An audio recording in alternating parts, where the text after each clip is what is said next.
Bismillahirrahmanirrahim.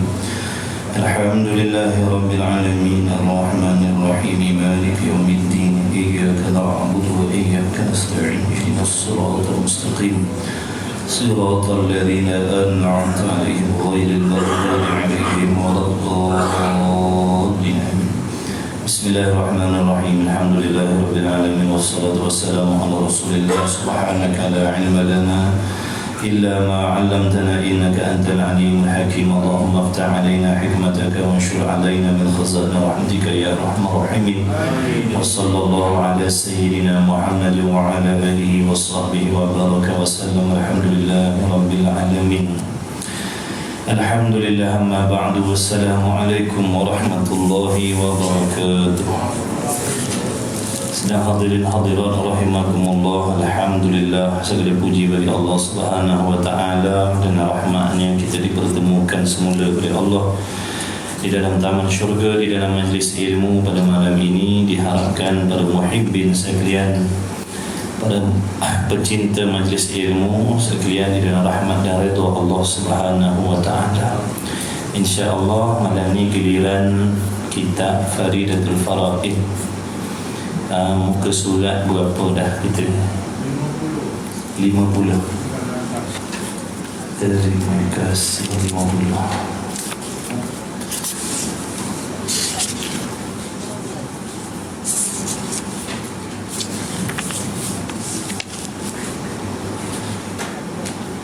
Pada kata mana dan kalimah?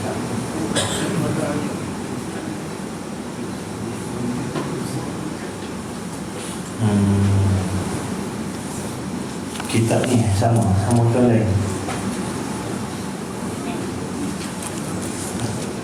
Lain ni sama ni? 50 orang.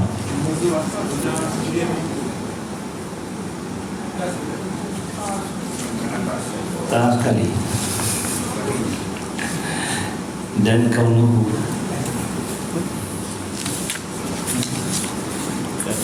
pertama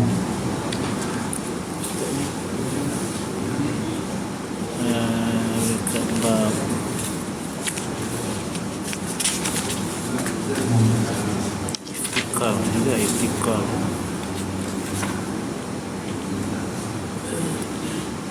Kitabnya bagus. Masa pakainya.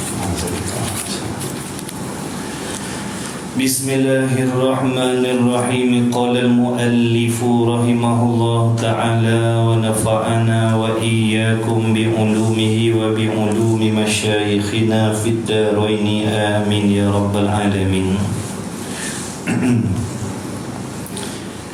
Dan alhasil, sebelum tu lagi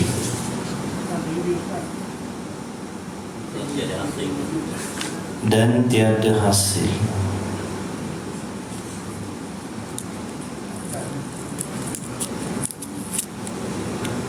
Sebenar kemudian ni kan? Itu tengah kalam kita ambil pangkal kalam. Tengok perenggan sebelum tu lah. Bismillahirrahmanirrahim. Kata musannif rahimahullahu ta'ala, dan berkata kami, makna menafikan demikian itu, mengkhabarkan dan mengiktikadkan ketiadaan adanya, yakni ketiadaan adanya Tuhan yang selain daripada Allah. Tiada maknanya meniadakan barang yang tiada.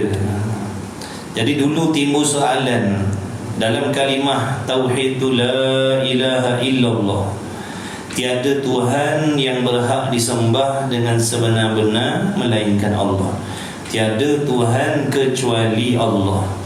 Jadi timbul iskal, timbul kemuskilan. Kalau dah sungguh-sungguh tidak ada Tuhan yang selain daripada Allah, kenapa perlu dinafikan lagi? Kenapa nak dinafikan lagi? Perkara dah memang tak ada lah. Itu maksud dia. Tiada Tuhan kecuali Allah. Tiada Tuhan makna memang tidak ada Tuhan yang selain daripada Allah. Jadi kenapa di dalam kalimah syahadah tu nak dinafikan lagi? Nak dinafikan lagi tiada Tuhan. Memang tak ada Tuhan selain daripada Allah saja yang ada. Jadi kenapa nak dinafikan lagi? Jadi jawab musannif, yang nak dinafikan itu bukan Tuhan yang tiada tu, bukan. Nak menafikan perkara yang ada di dalam zihin kita ni. Perkara yang ada di dalam zihin kita manusia, yang andai kata ada di kalangan mereka yang mengiktikadkan ada yang selain daripada Allah. Itu yang nak dinafikan. Bukan nak dinafikan, bukan nak menafikan barang yang memang tak ada. Kalau nak menafikan barang yang tiada, itu namanya tahsilul hasil namanya. Itu namanya tahsilul hasil. Dan sah dinafikan itu berhadap kepada barang yang di dalam zihin mukmin. Apa maksud zihin? Pikiran. Pikiran kita ni boleh fikir macam-macam. Hati kita ni boleh khayalkan boleh khayalkan macam-macam. Tambahan pula ada nafsu, ada syaitan. Dia boleh membisikkan macam-macam dalam kepala otak kita. Dengan sebab itulah kalimah tauhid ini, antara faedahnya ialah nak menafikan barang yang digambar-gambarkan tu. Andai kata ada di dalam zihin, di dalam pemikiran kita orang mukmin ni, andai katalah fardu takdir, andai kata dia berangan, dia berkhayal, boleh jadi ada kot Tuhan yang selain daripada Allah. Barangkali ada kot, cuma kita je yang tak tahu. Boleh jadi timbul khayalan-khayalan yang begitu. Maka itu yang nak dinafikan. Tidak ada yakni Tuhan yang lain kecuali Allah. Jadi apa yang nak dikhayal-khayalkan, apa yang nak digambar-gambarkan, apa yang nak dicongak-congakkan, apa yang nak dikalau-kalaukan tu semuanya mustahil, tak ada. Itu yang nak dinafikan. Itu yang nak dinafikan. Di dalam zihin mukmin, kerana bahawa zihin itu, makna pemikiran kita manusia itu mentaswir ia atas jalan fardu dan takdir, akan ada beberapa Tuhan yang disembah dengan sebenar. Kemudian daripada menghukum ia atas sekaliannya dengan nafi, melainkan Allah Ta'ala juga yang tiada dinafikan akan dia. Maksudnya, andai katalah di dalam pemikiran fardu takdir. Apa maksud fardu takdir ni? Buat cerita, buat olok-olok. Buat olok-olok lah. Andai kata ada ke dalam pemikiran kita orang mukmin ni yang percaya ada Tuhan selain Allah? Ada tak? Ada ke tak ada? Tak ada. Kalau ada, kafir. Nampak tak? Tak ada dalam pemikiran kita orang mukmin ni yang berkhayal ada selain Allah. Tak ada orang mukmin yang berkhayal begitu. Ini andai kata, andai katalah dalam ramai-ramai mukmin ni ada seekor dua ada seorang dua yang berkhayal begitu, andai kata, maka dinafikan. Tidak ada Tuhan kecuali Allah. Contoh dalam ramai-ramai mukmin ni ada seorang dia berkhayal. Dalam ramai-ramai mukmin dalam dunia ni ada seorang dia berkhayal, barangkali ada kot yang selain Allah. Barangkali kot. Itu maksudnya benda yang digambar-gambarkan tadi, benda yang dikonon-kononkan tadi. Maka itu juga dinafikan. Itu juga yang dinafikan. Makna tidak ada kecuali Allah. Tidak ada kecuali Allah sahaja. Allah saja Tuhan, tidak ada yang lain. Tetapi tiada hasil rad atas kufar, melainkan dengan i'tibar waqi'. Apa maksud tiada i'tibar kufar tu? Tengok nombor 44. Rad atas kufar artinya menolak dan mengambali akan perkataan mereka itu orang kafir. Dan tiada dijadikan nafi itu berhadap kepada barang yang di dalam zihin kafir, kerana bahawasanya barang yang di dalam zihin, dalam pemikiran orang kafir daripada berhala dan umpamanya, sabit, tiada sah nafinya. Maksudnya gini, dalam pemikiran orang bukan Islam, dalam pemikiran orang bukan Islam, dalam hati mereka, dalam pemikiran mereka, percaya dan meyakini bahawasanya patung-patung yang ada di kuil-kuil mereka itu, berhala-berhala yang ada di tempat-tempat sembahan mereka itu, pada mereka Tuhan. Pada mereka tu, pada mereka benda-benda patung-patung tu Tuhan. Sebenarnya yang patung-patung yang ada di kuil-kuil ataupun yang ada di dalam pemikiran orang kafir itu sebenarnya tidak masuk sama sekali di dalam penafian dalam kalimah la ilaha illallah. Memang tak masuk daripada awal dah. Kerana patung-patung yang mereka katakan Tuhan itu sebenarnya bukan Tuhan. Jadi yang nak dinafikan ni bukan yang ada di tokong-tokong. Yang dekat tokong-tokong tu memang tak payah nafi dah memang bukan tu. Bukan Tuhan pun. Jadi buat apa nak nafikan yang dekat tokong tu? Memang bukan Tuhan. Yang kat tokong tu makhluk. Yang dekat tokong-tokong tu makhluk sembahan orang kafir. Cuma mereka yang panggil Tuhan. Kita jangan. Sebab tu sebut dalam kitab Misbahul Munir dulu, antara perkara yang merosakkan akidah kita orang Islam apabila memanggil, menggelarkan patung-patung yang ada di kuil-kuil mereka itu tu, rosak akidah kita.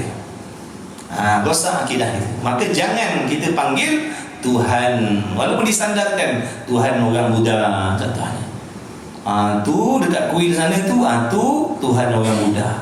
Yang tu Tuhan orang Hindu. Tak boleh. Tak boleh.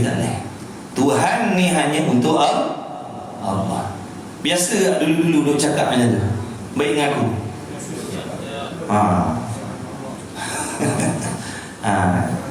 Dah tak tahu dah kita tak tahu. Dah kita tak belajar. Nampak tak? Jadi untung tak belajar. Untunglah belajar. Kalau tak belajar selama-lamanya begitu. Kalau tak belajar selama-lamanya begitulah. Padahal benda tu merosakkan akidah. Nampak tak tu? Bertuah kita bila Allah pilih belajar, boleh tahu benda-benda yang merosakkan akidah apa benda, supaya lain kali kita boleh waspada dan hati-hati. Kalau kita tak tahu, tak pernah dengar, contohnya ada lagi orang yang tak pernah dengar benda ni, dia akan tetap memanggil patung-patung tu. Bila dia orang tengok, bila orang jumpa, dia akan kata, tu tengok tu Tuhan orang Buddha, tengok tu Tuhan orang Hindu, tengok tu Tuhan orang Cina lah dan sebagainya. Padahal tak boleh. Perkataan Tuhan itu hanya khusus untuk Allah. Jadi patung-patung tu tak berhak nak dipanggil Tuhan, kerana tidak ada satu pun sifat ketuhanan pada patung tu. Ada tak sifat ketuhanan dekat patung? Tak ada. Satu pun sifat ketuhanan tidak ada pada patung-patung tu. Adanya dibuat, adanya baharu, adanya binasa, adanya berbentuk, adanya berjirim berjisi. Itu semua bukan sifat Tuhan. Dia tidak bersifat istighna. Patung-patung tu tidak ada sifat istighna. Sifat ketuhanan ni antaranya istighna, tidak berkehendak dan tidak berhajat kepada sesuatu. Sedangkan patung-patung tu diukir, dibuat. Nampak? Lagi pula, apa lagi? Iftiqaru ilaihi ma siwahu. Sekalian makhluk yang lain berkehendak, berhajat, bergantung kepada dia. Adakah kita bergantung dengan patung tu? Ada? Tak ada. Jadi ada tak sifat ketuhanan? Tak ada. Bila tak ada sifat ketuhanan, maka jangan dipanggil Tuhan. Habis. Tak ngaji taknya tahu tuan-tuan. Syok sendiri, biasa akidah betul lah. Tak ngaji syok sendiri. Aku dah semayang, aku dah puasa, haji pun dah pergi, umrah pun dah pergi, aku ni iman betul dah. Padahal iman benda lain. Haji umrah tu namanya Islam. Semayang puasa tu namanya Islam. Iman ni pegangan kepercayaan di dalam hati. Itu iman. Jadi kita ni biarlah selari. Islamnya betul, imannya pun betul. Jangan Islam sahaja tapi imannya salah. Jangan. Kalau tak belajar mustahil kita tahu. Muncul belajar, alhamdulillah. Jangan sombong, bab tu kita jangan sombong, jangan berasa pandai dalam bab ilmu agama, bab ibadat ni kita bukan ahli. Jadi kita kena tawaduk, kena merendah diri. Aku ni tak pandai serba-serbi tentang ilmu, tentang amal yang bersangkut paut dengan amal, aku memang tak reti. Walaupun gaji aku 80,000 sebulan. Dalam bab ilmu, amal, ibadat, aku tak tahu, aku bukan ahli. Maka mau tak mau aku kena pergi dengar, kena ngaji. Barulah dia boleh ilmu. Tapi kalau dalam hatinya ada penyakit ujub, pergasan tahu, pergasan pandai, mentang-mentang pangkat dia besar, mentang-mentang ilmu pelajaran, ilmu dunianya tinggi, dia perasan yang dirinya faham juga tentang akidah, tentang syariat, tentang halal haram. Ini masalah. Ini yang menjadikan sebab kita tak nak belajar. Padahal kefahaman dan pengetahuan kita tentang hukum hakam tu ada yang salah. Tapi oleh kerana perasaan ujub tadi, perasan betul, ini membuatkan kita tak nak mengaji. Buat apa aku nak pergi belajar? Aku bukan tak tahu, padahal memang tak tahu. Namanya jahil murakkab namanya. Jahil murakkab. Apa maksud jahil murakkab? Saya tak tahu yang saya ni tak tahu. Boleh? Saya tak tahu yang saya ni tak tahu semayang. Saya rasa macam tahu. Bukan tahu sumbat, tahu mengetahui. Saya tak tahu yang saya ni memang tak pandai semayang. Yang saya perasannya saya pandai semayang. Sebab tu saya tak nak belajar bab semayang. Sebab perasan saya pandai. Tapi cara buatnya salah. Baca Fatihah dalam hati. Baca Fatihah tak keluar suara. Nampak dah? Tapi bila orang ajak, mat, mela kita pergi belajar surau tu, bab semayang tu. Aku bukan tak reti nak ajak aku semayang. Aku dulu semayang daripada engkau lagi. Kau main belagak lagi. Rupa cara buatnya sah. Tu nama bodoh bodoh sombong ni merugikan. Janganlah jadi orang yang bodoh sombong. Jadilah orang yang jahil, sedar diri jahil, merendah diri dan nak belajar. Itu bagus. Orang yang jahil nak belajar, mulia di sisi Allah. Orang yang jahil sombong tak nak belajar, dimurkai Allah. Kita nak mana? Dua-dua ni jahil. Dua-dua ni jahil. Yang ni jahil juga, yang ni pun jahil juga. Yang ni pun tak pandai, yang ni pun tak pandai. Tapi yang ni tak pandai tapi dikasihi oleh Allah. Sebab apa? Dia sedar diri dan dia nak belajar. Yang ni tak pandai juga tapi dibenci oleh Allah. Sebab apa? Sombong. Kemudian katanya musannif lagi, dan alhasil yang dinafikan itu salah suatu daripada dua perkara. Makna ringkasnya yang dinafikan dalam kalimah syahadah la ilaha illallah itu dua perkara. Mana? Pertama, dinafikan segala Tuhan yang disembah dengan sebenar-benar pada waqi' yang lain daripada Allah Ta'ala. Contoh kita buat soalan beginilah. Kita buat soalan begini nak dekatkan faham. Soalan, adakah Tuhan yang sebenar-benar, yang berhak disembah, yang memiliki segala sifat ketuhanan, yang maha suci dari sebarang sifat kekurangan yang lain daripada Allah? Ada ke tidak? Faham soalan ke tidak? Punya bersungguh lah kita cakap sampai pejam-pejam mata. Ulang balik. Soalan. Apa soalan tadi saya pun dah lupa dah soalan dia. Soalannya, contoh soalannya, adakah Tuhan yang lain selain daripada Allah? Adakah Tuhan yang selain daripada Allah dia bersifat macam Allah juga, istighna macam Allah juga, iftiqar ilaihi ma siwahu macam Allah juga, sempurna macam Allah, maha suci dari kelemahan macam Allah Ta'ala juga? Ada ke tidak? Tidak. Tempat lain tanya tak boleh jawab. Orang surau ni tanya boleh jawab, Masya Allah. Surau apa nama ni? Munawwarah. Masya Allah. Hebat orang sini. Orang lain tanya mengangung tak lain. Tempat lain saya cakap macam tu juga. Jadi tak ada. Itu yang nak dinafikan. Itu yang nak dinafikan. La ilaha illallah. Makna tidak ada Tuhan yang sebenar-benar yang selain daripada Allah. Tak ada.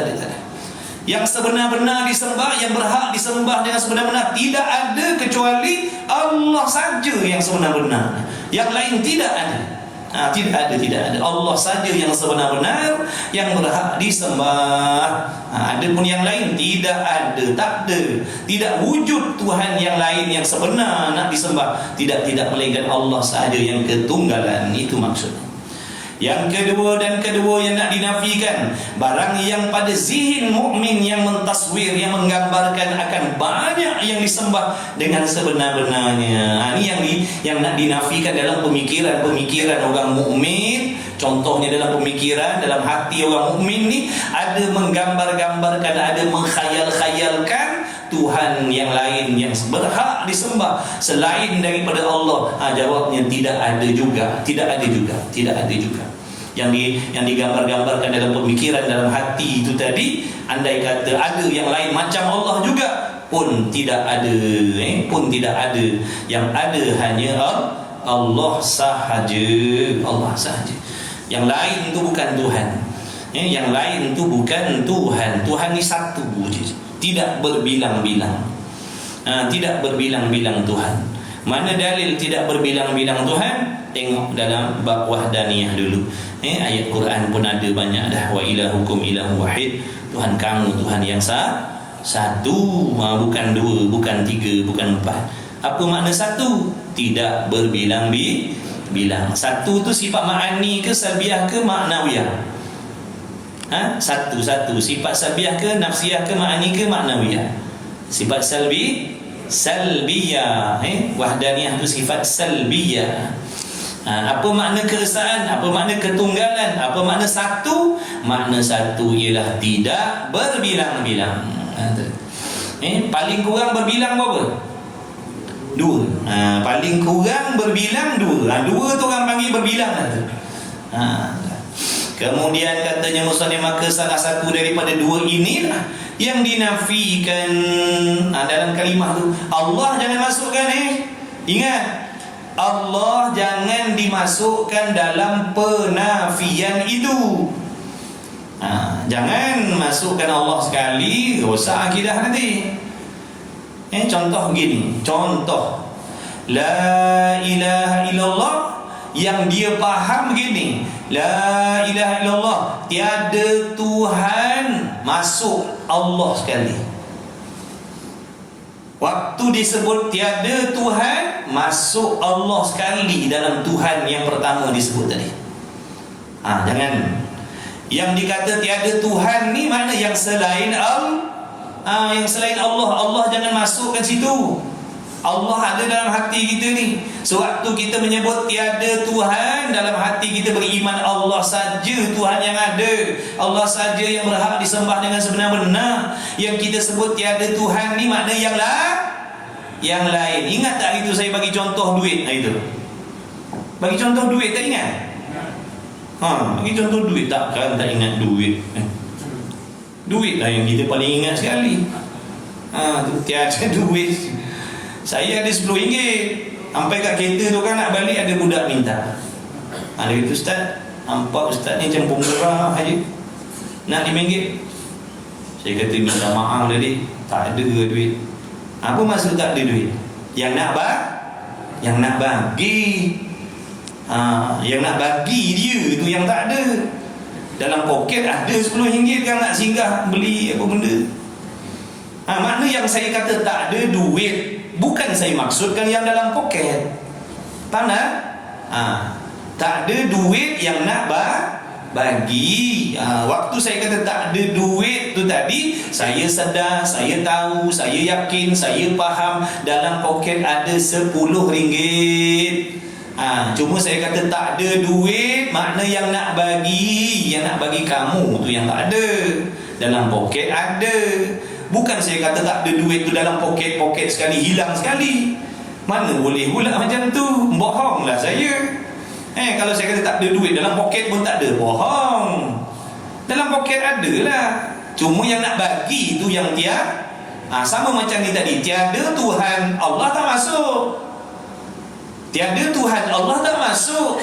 Tiada Tuhan makna yang selain dia tu. Allah ada dalam hati kita beriman. Begitu. Jadi nak tahlil pun kena gerti juga. Takut-takut orang bertahlil bertambah iman, kita bertahlil rosak akidah. Dah tak tahu. La ilaha illallah, Allah Ta'ala pun tak ada, kemudian baru dia ada. La ilaha illallah, tiada Tuhan, dengan Allah pun tak ada. Illallah, baru Allah tu ada. Dengan buat kerjanya tu. Tiada Tuhan yang selain, itu yang nak dinafikan dah. Dalam hati kita la ilaha illallah, dalam hati kita ingatkan maksudnya. Apa maksudnya? Allah saja Tuhan. La ilaha illallah, dalam hati Allah saja Tuhan. Allah sahaja Tuhan, tak ada yang lain. Allah sahaja Tuhan, tak ada yang lain. Muhammad itu utusan Allah. Bukan la ilaha illallah, tiada Tuhan yang berhak disembah dengan sebenar-benar melainkan Allah. Itu kita baca terjemahan. Itu kita baca terjemahan. Tak payah baca terjemahan. Ambil maksud dia. Apa yang dimaksudkan tiada Tuhan yang berhak disembah dengan sebenar-benar melainkan Allah? Apa maksudnya? Yang naknya apa? Maksud ni yang dikendakinya apa? Yang dikendakinya Allah sahaja tu Tuhan, tu maksudnya. Maksud ni yang dikendaki dengan la ilaha illallah tu apa? Allah sahaja Tuhan, yang lain bukan. Dan wajib atas yang berkata la ilaha illallah mulahadhahkan. Apa maksud mulahadhah ni? Mengingatkan di dalam hati, itu maksud mulahadhah. Sambil mulut kita lidah membaca la ilaha illallah, hati kita mulahadhah, mengingatkan, menghadirkan di dalam hati bahawa Allah Subhanahu wa taala itu tiada dinafikan daripada mulanya. Makna yang kita nafikan ni bukan yang kita tolak. Nafi ni makna tolak. Yang kita tolak tu bukan Allah. Yang kita tolak tu yang selain Allah Ta'ala. Selain Allah tu yang kita tolak. Kena ingat dalam hati begitu. La ilaha illallah, makna yang aku nafikan, yang aku kata tiada ni adalah yang selain Allah. Adapun Allah, dialah Tuhan yang sebenar-benarnya, yang berhak disembah. Artinya tiada masuk Allah Ta'ala itu di dalam perhimpunan segala Tuhan yang dinafikan itu dahulu, yang sebelum daripada dinafikan. Macam yang kita cakap tadi lah. Tiada Tuhan, Allah tak masuk dalam perkataan itu. Allah tak masuk dalam perkataan itu. Dan tak kala dinafikan, kerana bahawasanya jika berniat ia seseorang yang bertahlil bahawasanya Allah Subhanahu wa taala itu masuk di dalam jumlah, masuk di dalam perhimpunan, jumlah maksud perhimpunan, masuk di dalam perhimpunan segala Tuhan yang dinafikan, nescaya jadi ia kafir. Nampak tak? Kalau kita masukkan Allah dalam jumlah yang pertama tadi, kafirlah kita. Na'udzubillah.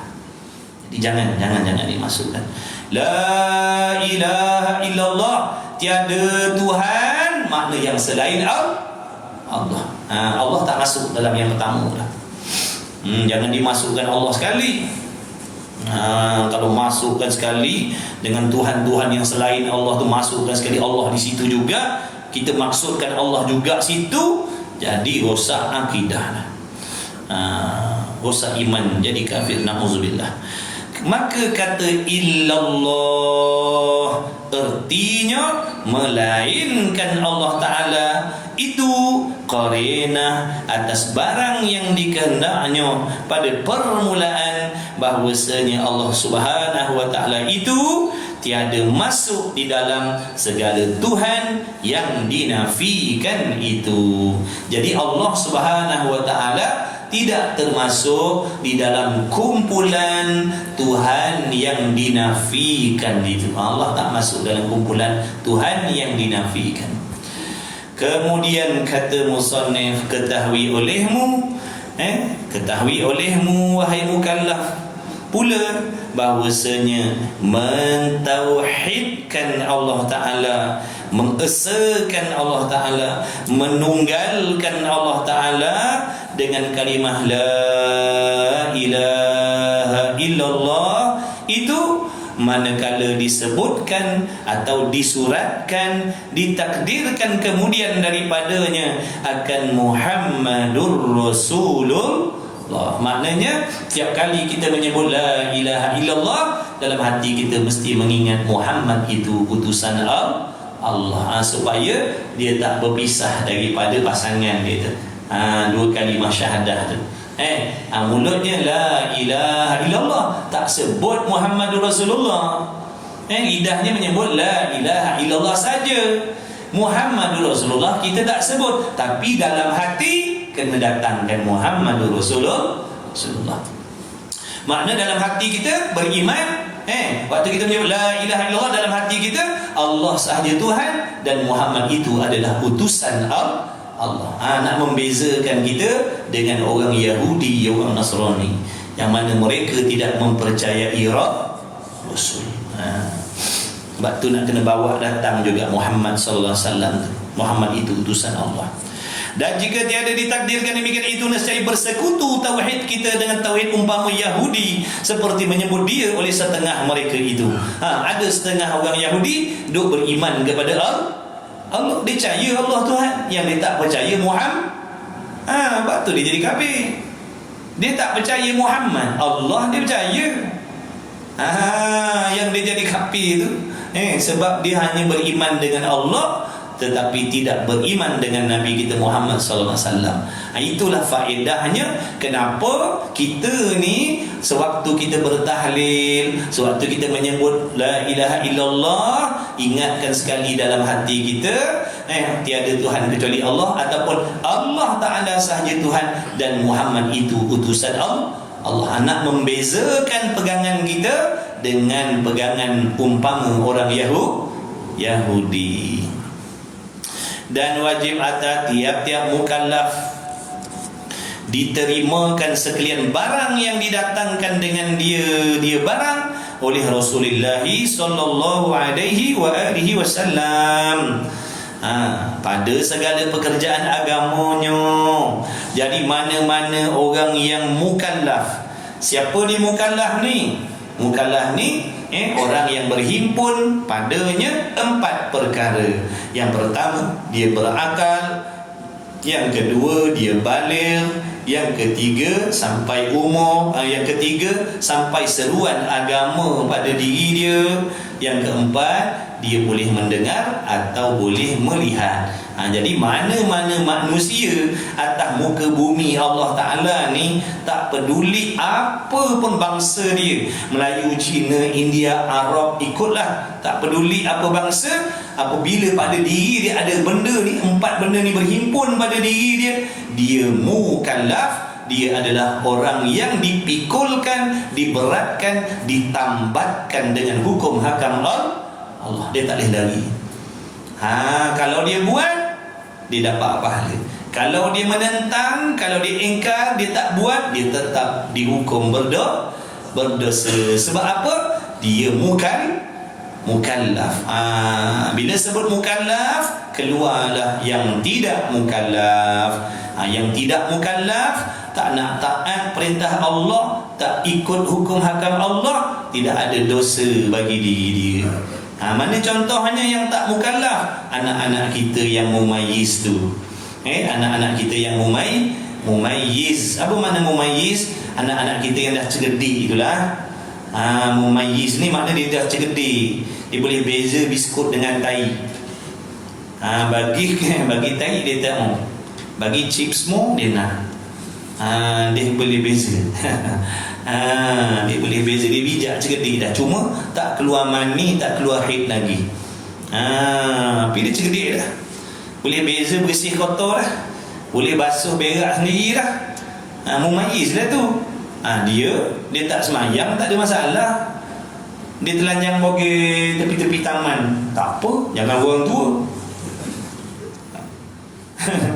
Orang tu telanjang pergi di tepi, dosa lah. Kecuali gila tu.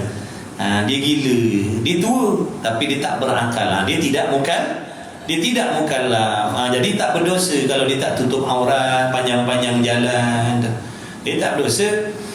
Masuk Zuhur dia langgar je, tak semayang. Asar pun langgar je. Kuliah Maghrib langgar je. Dia tak dosa.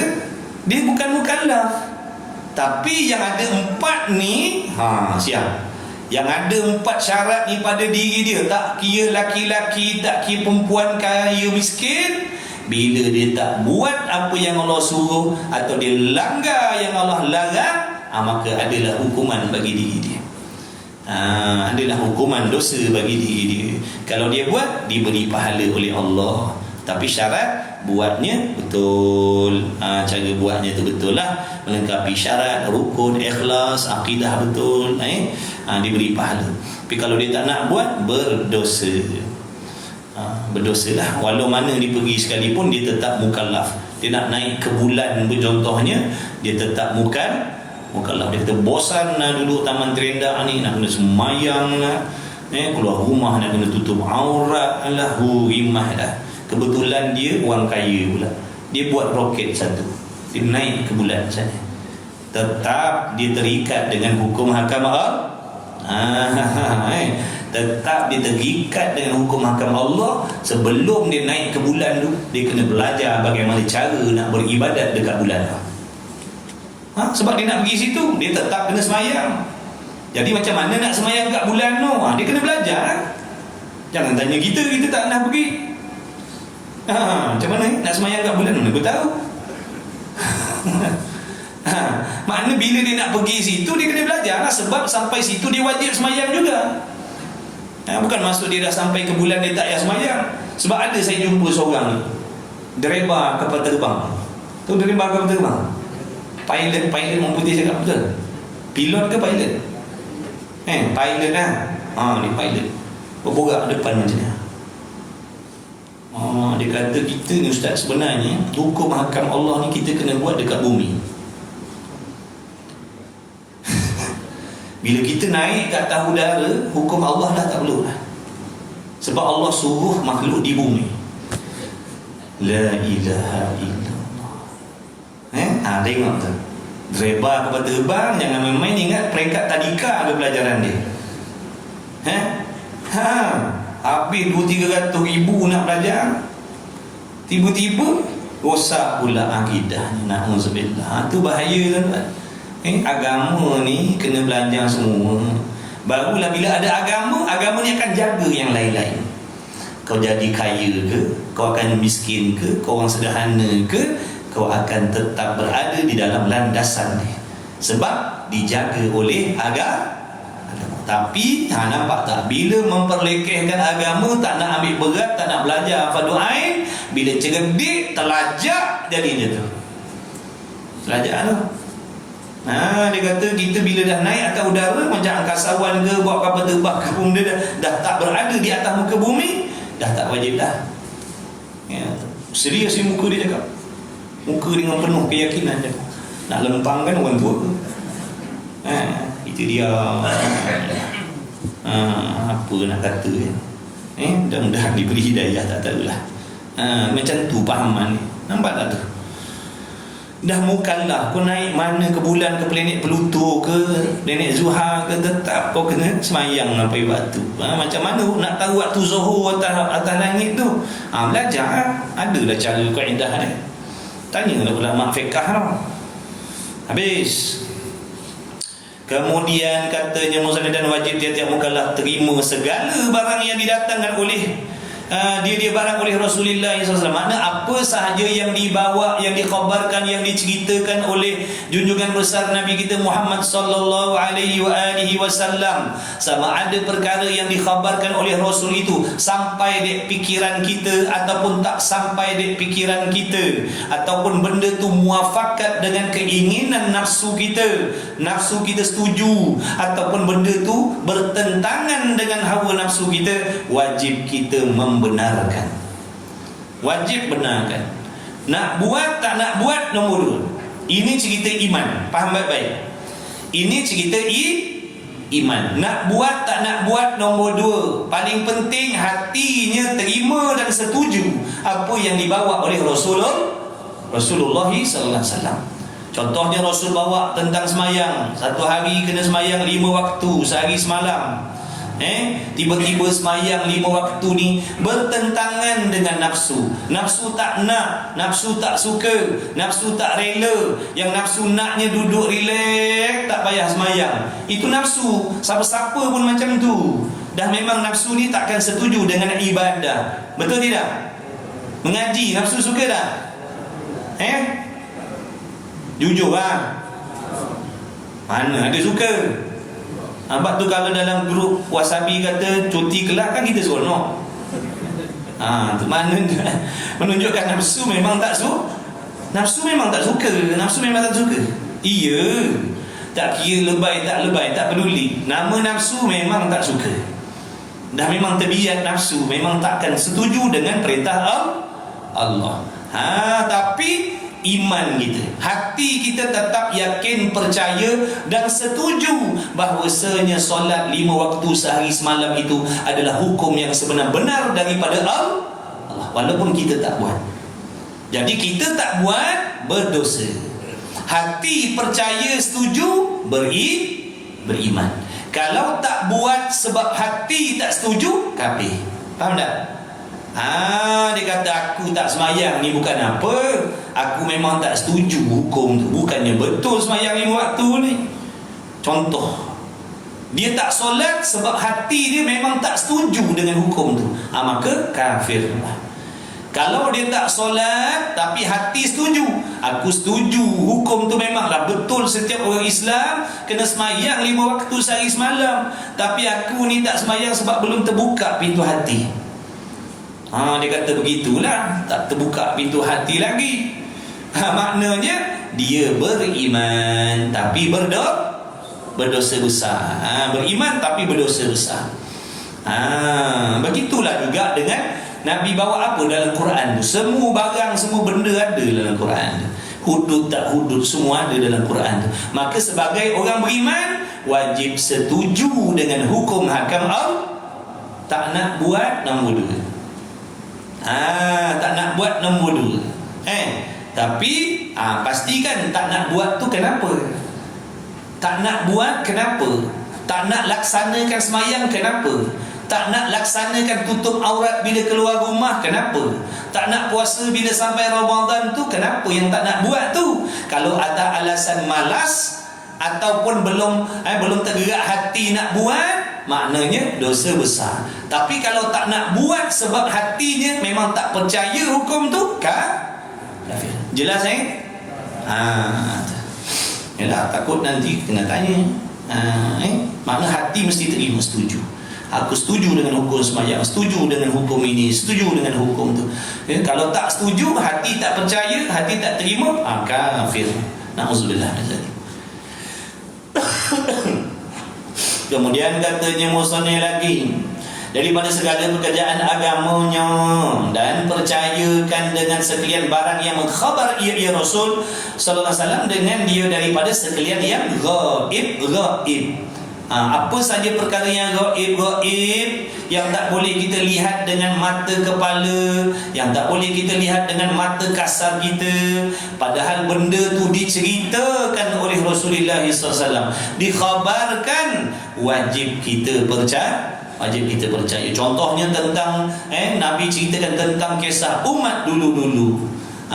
Umat dulu-dulu Nabi ceritakan umat dulu-dulu, kaum Lut, kaum Ad dan sebagainya. Nabi ceritakan, wajib kita percaya cerita tu, wajib kita terima percaya tu, cerita tu. Ataupun Rasulullah SAW menceritakan tentang perkara yang gaib, contohnya tentang malaikat, ataupun tentang apa lagi, benda yang tak boleh kita lihat dengan mata kepala kita, tentang dosa, tentang pahala. Ini semua benda gaib ni, benda yang tak boleh dilihat dengan mata kasar kita. Dosa, pahala. Siapa pernah jumpa pahala? Sejak umur 90 tahun, you tanya pocik-pocik yang umur 80-90, ada pocik jumpa? Sekali jumpa kat pasar tu, selisih baru, kata aku pahala ada? Tak ada lah. Mana ada jumpa pahala. Tapi wajib Orang tak percaya ada pahala puasa hari dah dosa. Begitulah juga kita selalu buat maksiat, tak pernah nampak pun dosa, tapi wajib percaya adanya dosa tu, adanya dosa. Nabi cerita orang berdengki hapus pahala amal, wajib percaya hapus pahala amal. Rasul kata siapa dengki segala amalannya hapus, Allah hapuskan semua. Wajib kita percaya memang sungguh-sungguh dihapuskan segala pahala. Itu hikmah dia. Apabila seorang tu yakin sungguh-sungguh yang Rasul kata tu tadi, benda gaib, bila berdengki segala pahala amal ibadat jadi hancur lebur, jadi debu, jadi terhapus semua, maka timbullah rasa takut dalam dirinya, hilang pahala kebaikan, hilang pahala kebajikan, penat beribadah, buang modal umur, penat umur, habis umur, habis modal harta, beramal ibadat bila aku dengki, habis licinlah pahala amal ibadat aku. Sebab apa? Sebab Rasul cakap begitu, memang betul-betul aku yakin habis pahala amal, jadi aku tak nak dengki. Itu faedah yakin tadi. Kalau tak yakin, habis dah kita, seronoklah kita berdengki. Tak adalah rasa takut kita hilang pahala. Orang yang takut hilang pahala kebaikan kebajikan, dia takut berdengki sebab dia yakin dengan apa yang Nabi cakap. Walaupun kebinasaan pahala amal tadi tak boleh dilihat dengan mata kepala.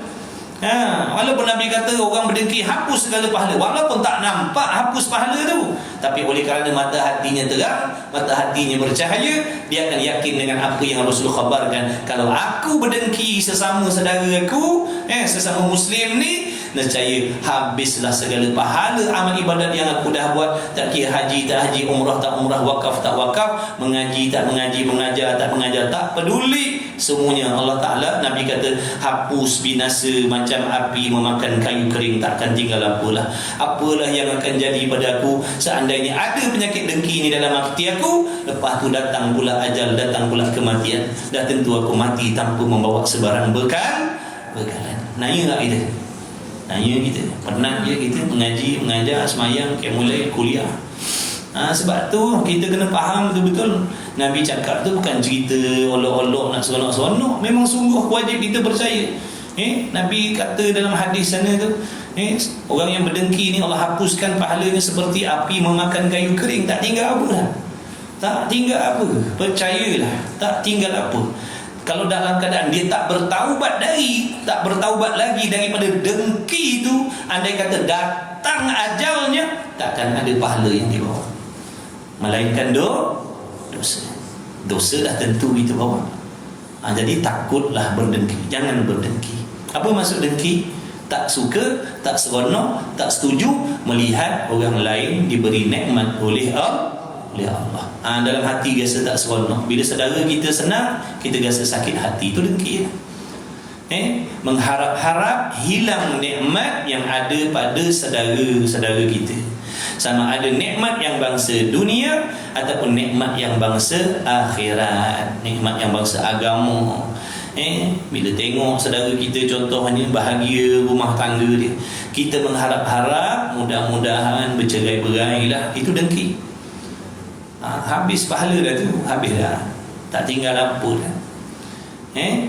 Tengok orang naik pangkat, kita harap-harap mudah-mudahan diturunkanlah pangkatnya, mudah-mudahan diberhentikanlah kerjanya, mudah-mudahan dipindahkanlah tempat lainnya. Hati-hati. Tak nanti kita buat ibadat, buat habis, buat habis. Buat habis lah. Semayang puasa mulai gini gitu ada pahala, lepas tu berdengki habis balik, besok buat balik, berdengki lagi habis balik. Itulah kerja kita sampai ke mati. Kalau kita tak sedar daripada sekarang, tak nak ubat daripada sekarang, tak nak pencin daripada sekarang, jangan harapkan pahala, jangan harapkan timbangan amal di hari kiamat besok, jangan harapkan syurga. Jangan. Lepas tu kita kena tahu pantang larang di dalam ibadah. Jangan pandai sahaja buat amal tapi tak pandai menjaga amal. Jangan pandai buat amal saja tapi tak pandai nak jaga pahala amal. Habis gitu. beberapa penyakit-penyakit hati yang Nabi kata menghapuskan pahala amal. Antaranya tadilah berdengki. Berdengki. Tak kira kau sealim apa pun, kau sealim apa pun, sebanyak mana pun ibadat kau, bila ada dengki dalam hati, Allah hapuskan pahala kau. Sebab dengki-dengki ni penyakit iblis. Iblis tu. Sebab tu Allah laknat iblis tu seperti berdengki dengan Nabi Allah Adam alaihi salatu wassalam. Dia tak boleh terima yang Nabi Allah Adam tu mulia di sisi Allah. Dia tak boleh terima. Dia engkar. Lepas tu sombong. Jadi jangan berdengki, jangan berdengki. Bila orang lain dapat nikmat, doakan yang baik-baik. Dan tidak salah kita minta kepada Allah supaya diberi nikmat seumpama yang Allah beri kepada saudara kita tu. Tak salah. Kita tengok sahabat kita naik pangkat, contohnya, kita doa juga, ya Allah, kau jadi berilah taufik kepada sahabat aku tu bersyukur dengan nikmat pangkat yang dia dapat tu. Mudah-mudahan digunakanlah kepada jalan yang kau redha, ya Allah. Dan ya Allah, kau aku pohon bagilah juga aku macam dia. Tak apa, tak dosa. Tak dosa je tu. Yang tak bolehnya, ya Allah, kau bagilah aku pangkat macam kawan aku tu. Yang kawan aku tu kau cabutlah nyawa dia. Tu tak boleh. Minta cabut nyawa terus. Bukan turun pangkat, cabut nyawa terus. Masya Allah. Jangan minta sama-sama dapat nikmat begitu. Tapi dengki ni ada kala hukumnya harus. Pernah dengar? Siapa nak tahu? Tak nak tahu? Tak nak tahu tak apa berdengki lepas ni? Kalau nak tahu, kenapa kita boleh berdengki lepas ni? Jadi dengki ni ada tempat dibenarkan di dalam Islam. Tak berdosa dan tidak menghapuskan pahala amal. Contoh gini, saya Allah bagi kelebihan banyak harta. Saya banyak harta, kaya, luas harta saya. Tapi saya menyalahgunakan harta saya.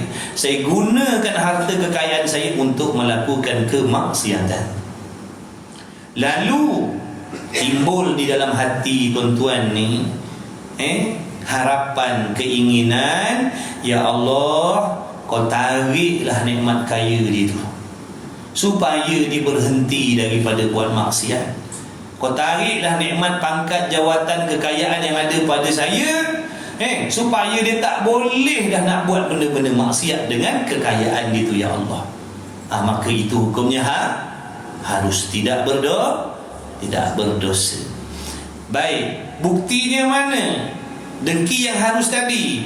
Sebagai contoh, maknanya di masa yang akan datang 2-3 minggu lepas daripada tu, saya bertaubat. Saya tak salah gunakan dah lagi harta kekayaan saya, pangkat jawatan saya untuk membuat kezaliman, untuk buat benda haram. Lalu serta merta di dalam hati tuan-tuan tak ada dah keinginan tu. Faham tak? Sebab saya dah berhenti daripada menyalahgunakan nikmat tu. Jadi dah tak ada lagi dah perasaan hilang nikmat saya tadi tu. Faham tak tuan-tuan? Tak faham? Takkan tak faham? Macam mana ni? Makna saya dah tak buat dah. Saya tak salah guna dah nikmat-nikmat tu buat maksiat. Saya taubat dah. Lalu tak ada dah perasaan hilang nikmat tadi. Ya Allah, kau tariklah nikmat kekayaan dia. Dah tak ada dah. Dah tak ada dah. Sebab saya dah berhenti. Tapi kalau saya dah berhenti, tuan-tuan masih lagi mengharap-harapkan hilang nikmat yang ada pada saya, itu dalil dengki yang ada dalam hati tuan-tuan tadi. Bukan dengki yang harus, tetapi dengki yang haram. Hati-hati di sipi-sipi tu. Sipi-sipi tu silap-silap kena yang haram. Silap-silap kena yang haram. Nampak tak? Saya dah taubat, saya dah tak salah guna lagi dah pangkat jawatan saya. Tapi tuan-tuan ni masih lagi duk harap saya ni diberhentikan kerja, dicabut pangkatnya, diturunkan pangkatnya, dihilangkan hartanya. Masih lagi benda tu ada dalam hati tuan-tuan, sedangkan saya dah tak buat dah benda-benda tu. Itu bukti dengki yang ada di dalam hati tuan-tuan tu, dengki yang hukumnya haram, yang membinasakan segala pahala amal ibadah. Tapi dengki yang harus bila orang tu berhenti saja daripada melakukan maksiat, daripada menyalahgunakan harta dia kepada maksiat tadi, serta merta hilang dah benda tu dalam hati kita, tak ada dah lagi harapan-harapan supaya Allah tarik nikmat ni. Boleh faham Alhamdulillah. Dah faham boleh berhenti lah. Kalau tak faham nak kena sambung lagi lambat habis. Mana dia lagi? Kemudian katanya musannif lagi, tu dengki, benda gaib tu, perkara gaib wajib kita percaya. Kalau kita tak percaya dengan janji-janji Rasul tadi, maka kita takkan ada rasa takut, kita berseronok dengan berdengki, padahal perbuatan kita tu membinasakan diri kita sendiri. Sebab itulah wajib kita beriman dengan perkara gaib yang dikhabarkan oleh Rasulullah sallallahu alaihi wasallam. Mengkhabarkan daripada segala yang gaib. Banyak lagi lah perkara gaib itu, tentang sakaratul maut, tentang Allah SWT, malaikat maut, azab kubur, nikmat kubur, soal munkar nakir, itu semua benda gaib itu wajib kita yakin, wajib kita percaya sungguh-sungguh. Habis, tiada Tuhan melainkan Allah, Muhammad itu utusan Allah. Jadi boleh? Stesen besar situ lah. Sesekali balik cepat seronok juga. Asyik balik pukul 9, isyak lambat pun pukul 9, isyak cepat pukul 9. Jadi malam ni kita balik awal lah. Sesekali. Besok saya janji saya tak datang, jangan risau, insyaAllah. Besok saya datang. Wallahu a'lam. Bismillahirrahmanirrahim. Mudah-mudahan dengan berkah majlis ilmu, mudah-mudahan dengan berkah malam Jumaat ini, ya Allah, dengan keberkahan kami ini duduk dalam taman syurga majlis ilmu, ya Allah, mudah-mudahan nanti Allah himpunkan kita semuanya di dalam syurga yang sebenar-benarnya di hari kiamat. Mudah-mudahan dengan berkah kemuliaan majlis ilmu, dengan berkah Nabi kita Muhammad sallallahu alaihi wasallam, mudah-mudahan Allah Taala mengampunkan segala dosa-dosa kita, kedua ibu bapa kita, ibu bapa mertua kita, anak isteri kita sekaliannya, ahli keluarga kita, adik-beradik, kawan-kawan kita, semuanya tidak terkecuali muslimin muslimat, mukminin mukminat. Mudah-mudahan dengan berkah adanya majlis ilmu di taman Terdak Permai ini, mudah-mudahan Allah Taala mencucurkan rahmatnya, maghfirahnya, keridhaannya ke atas sekalian penduduk-penduduknya, insya-Allah. Allah Taala berikan umur yang berkah, kesihatan yang berkah, rezeki yang luas lagi berkah. Mudah-mudahan Allah lahirkan daripada kita semua anak-anak keturunan yang soleh, yang salihah, yang bertakwa. Mudah-mudahan Allah Taala jaga keturunan kita daripada dibinasakan oleh fahaman-fahaman yang merosakkan syariat, yang merosakkan akidah. Mudah-mudahan Allah Taala merezekikan kita semuanya husnul khatimah. Mudah-mudahan Allah Taala merezekikan kita mendapat syafaatnya Nabi Muhammad sallallahu alaihi wa alihi wasallam, insyaallah. Bismillahirrahmanirrahim. Alhamdulillahirabbil alamin, wassalatu wassalamu ala Rasulillah wa ala alihi. Allahumma rabbana fa'na bima 'allamtana, rabbana 'allimna alladhi yanfa'una, rabbana faqih ahlana wa qarabatina fi dinina wa ahli qudri unsa wa dzakar. Tak lupa saudara mara kita di Palestin sana, di mana-mana lah negara ini, orang Islam, negara Islam yang dizalimi, yang dikhianati oleh orang kafir harbi, mudah-mudahan diberikan perlindungan, kemenangan, keselamatan oleh Allah Subhanahu wa taala, dan mudah-mudahan Allah Taala menghancurkan sehancur-hancurnya sekalian musuh-musuh Allah Subhanahu wa taala walau di mana sahaja mereka berada. Amin ya rabbal alamin. Wa sallallahu ala sayyidina Muhammad. Alhamdulillahirabbil alamin. Taqabbalallahu minni wa minkum, minna wa minkum. Taqabbal ya karim.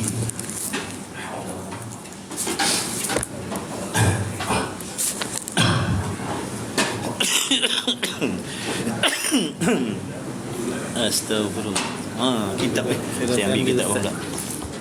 Dia muka sebab dia jauh lagi ikut dia lagi dua muka ke depan dia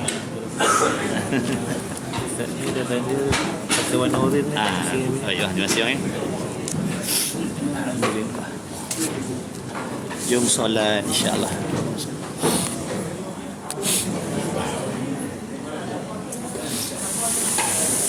Alhamdulillah. Amin amin ya Rabb. Jom solat. Bismillah. Terima kasih semua. Terima kasih semua.